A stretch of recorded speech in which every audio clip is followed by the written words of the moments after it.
Oups. Ça veut dire quoi? La nature à notre image. Eh ben, en fait, nous avons des habitudes de confort et une densité plus élevée que les chasseurs-cueilleurs. Ou même que les petites tribus sédentaires du début du néolithique. Eh ben, 2 secondes.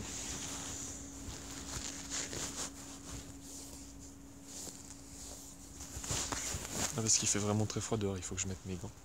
Voilà.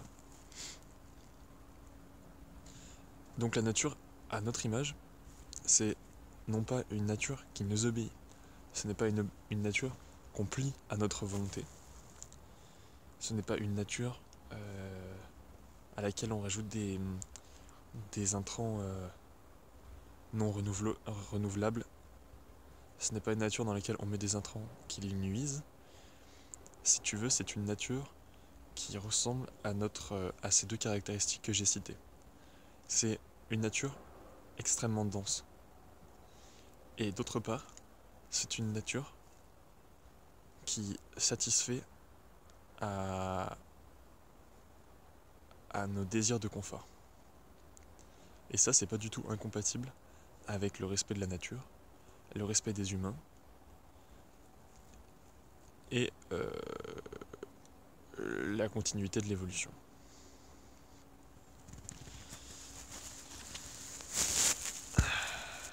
Comment ce miracle est-il possible? Grâce à des techniques simples comme l'association de plantes, on peut doubler ou tripler dans certaines régions du monde, mais les nôtres en font partie, je dis nôtres, mais parce que je me considère comme européen, français, etc. Après, je peux aller de plus en plus spécifique, mais honnêtement, ça m'apportera pas grand-chose, sauf pour l'agriculture, parce que chaque région a ses caractéristiques, chaque terrain a son microclimat, et c'est là que le spécifique a son intérêt, pas pour la discrimination et pas pour la ségrégation, qui sont un petit peu en opposé avec certains des principes de la permaculture. Donc tu l'as compris, pour trouver sa place dans la nature, il faut que la nature soit à notre image, et pour que la nature soit à notre image, dans le respect mutuel d'elle et de nous, bah tu peux utiliser pas mal de principes de permaculture, et plus spécifiquement d'agroécologie. C'est-à-dire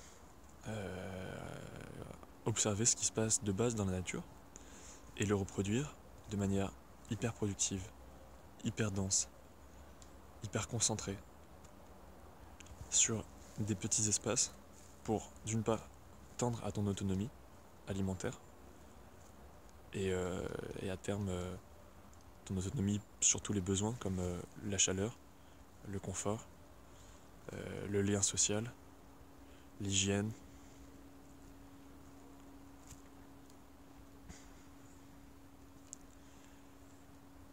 Mais pourquoi on a besoin de ça? Parce que en coupant le lien qu'on a avec la nature, si tu veux, on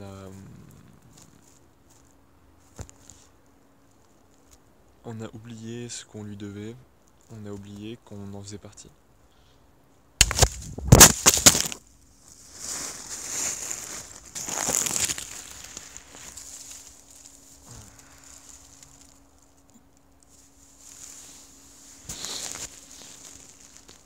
J'ai cassé une branche. Mais si elle est morte, parce que sinon elle ne serait pas cassée. Bon, donc, pour trouver sa place dans la nature, c'est très simple. Tu dois observer la nature pour comprendre comment elle fonctionne. Sinon, tu ne peux pas l'imiter. Et si tu n'imites pas la nature, tu fais des choses qui sont de plus en plus artificielles, qui dépendent de plus en plus de connaissances, de technologies et de ressources qui sont difficiles à obtenir, voire qui ne sont même pas renouvelables. pour faire de la nature qui est dans ton environnement proche, de la nature dont tu vas entre guillemets te servir pour survivre, mais il n'y a rien de mesquin dans le terme de servir, hein, parce que dans tous les cas, n'importe quel animal se sert de la nature pour survivre. Mais en contrepartie, comme dans tous les échanges de gens qui ont un petit peu des principes et de l'éthique, les échanges ils doivent être profitables aux deux parties. Donc l'animal. Tu vois là par exemple hier je crois, j'ai vu un endroit où il y avait sans doute un passage de petits cervidés. Un chevreuil peut-être. Je suis en Italie donc je connais pas du tout la population du Piémont en termes d'animaux. Mais il y avait des indices. Il y avait des crottes à côté de feuilles qui étaient tassées de manière arrondie, comme si un animal s'était couché par terre. Je comprends pas, tu vois, il fait super froid dehors. Comment ils peuvent se coucher par terre? Je sais pas. Et il y avait un arbre qui était rongé, enfin toute l'écorce du bas elle était rongée. Bref, c'est comme ça que j'ai déduit qu'il y avait un animal qui était là. Donc je vais prendre cet exemple d'animal que je n'ai pas vu. L'animal il va manger, là on est en hiver, hein. Donc l'animal il va manger vraiment les petites feuilles qui dépassent, peut-être je sais pas, des racines, il va gratter la terre pour trouver les dernières sources de nourriture pour passer l'hiver. Parce que lui c'est vraiment un moment stressant quoi, il a plus de nourriture à profusion, il doit vraiment s'adapter. D'ailleurs, voilà, je pense que j'ai dit le mot. Pour trouver sa place dans la nature, il faut s'adapter. Il faut que les deux parties s'adaptent, toi et la nature. La nature va s'adapter à toi, comme elle s'adapte à tout changement en fait dans son fonctionnement. Et toi, tu vas devoir t'adapter à elle euh, pour ne pas en souffrir si tu veux. Tu vas pas souffrir du froid, tu vas pas souffrir de malnutrition, tout ça, si tu t'adaptes à ta nature. C'est-à-dire si tu cultives la nature, si tu l'exploites hein, dans le sens positif du terme, avec, avec intelligence. Bon, du coup, ce petit animal, ce petit cervidé, il se sert de la nature et il lui rend des services. J'ai pas la prétention de connaître tous les services que un chevreuil rend à la nature. Mais je veux dire ce qui me passe dans la tête. Déjà, au printemps, quand il va y avoir des bourgeons, le chevreuil va manger certains bourgeons parce que c'est vraiment le meilleur moment de sa vie. Bah d'ailleurs, à ce propos, il paraît qu'il y a les cerfs, quand ils mangent des bourgeons au début du printemps, ils sont complètement défoncés parce que ça fait longtemps qu'ils oublient. Ça fait tout un hiver qu'ils n'ont pas mangé de bourgeons et de trucs comme ça où il y a vraiment beaucoup d'énergie concentrée. Et bref, il y a des substances dedans qui font que les cerfs ils deviennent complètement mad quand ils mangent des bourgeons au début du printemps. Bref, je reviens à mon cervidé, à mon chevreuil. Le chevreuil mange les bourgeons. Tu dis, mais du coup, là, il dessert la nature. Mais pas du tout. Comme le loup régule la quantité d'herbivores, l'herbivore, lui, régule la quantité d'espèces de végétaux qui se développent dans la forêt. Une forêt sans herbivores, c'est une forêt déséquilibrée parce que y a rien pour compenser le surplus de végétaux et du coup ils vont se nuire, ils vont se prendre tous les nutriments. En fait, pour qu'un environnement soit en équilibre, il faut que tous les éléments de la chaîne alimentaire soient eux-mêmes équilibrés. S'il y a une profusion de prédateurs, de super prédateurs du style des chats, des loups, peut-être des lions, je sais pas, s'il y en a trop, bah, il va y avoir une extinction, une diminution radicale de la quantité de, d'herbivores. Et s'il n'y a plus d'herbivores, bah, d'une part les lions, les loups, les chats ils vont mourir parce qu'il n'y aura plus de nourriture pour eux. Donc là c'est l'excès qui nuit en fait à celui qui le pratique, bref, tu m'as compris. Et puis il y a aussi l'autre aspect où là la végétation elle va exploser, il va en avoir tellement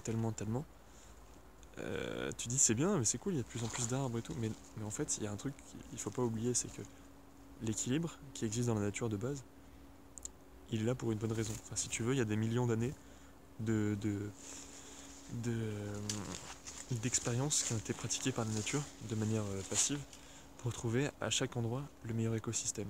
Donc un écosystème, ça peut être, tu vois,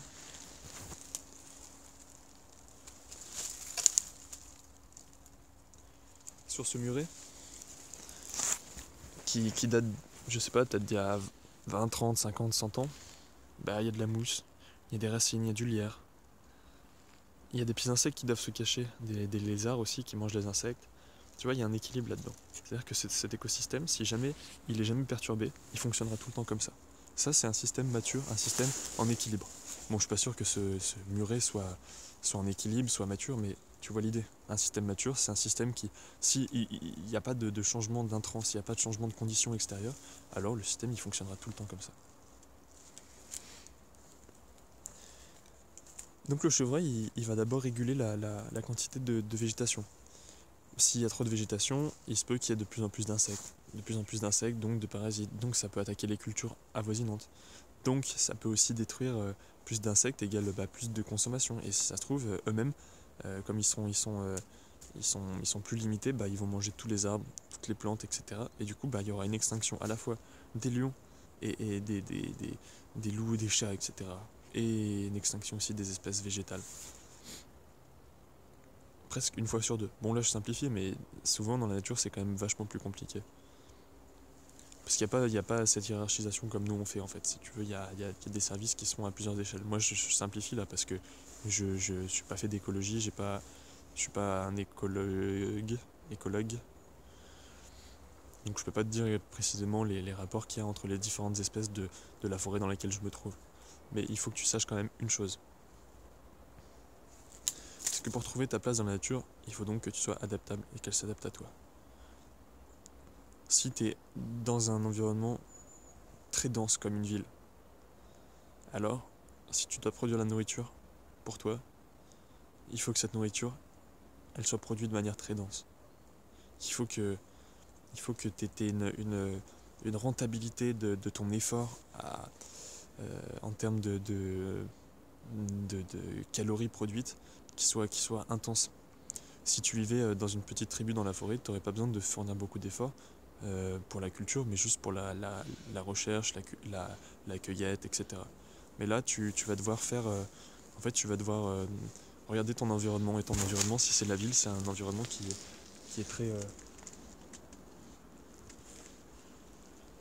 qui est très dense aussi. Qui est très dense et dans lequel il y a énormément d'interactions. Donc, l'espace de culture que tu vas faire, ta nature, il faut qu'elle soit hyper dense. Si tu habites à la campagne, t'es pas obligé qu'elle soit aussi dense. Voilà. En fait, pour trouver ta place dans la nature, le plus simple, c'est encore de marcher un petit peu dans une forêt, de, de faire un petit tour d'horizon. Regardez, tiens, mais qu'est-ce qu'il y a tout autour de moi? Ah, un muret. Si je me rasseyais dessus, tu vois, là je suis sur un muret. Oula. Là je suis sur un muret. Et je pense que je vais rester assis un moment. Donc là je viens de trouver ma place dans la nature.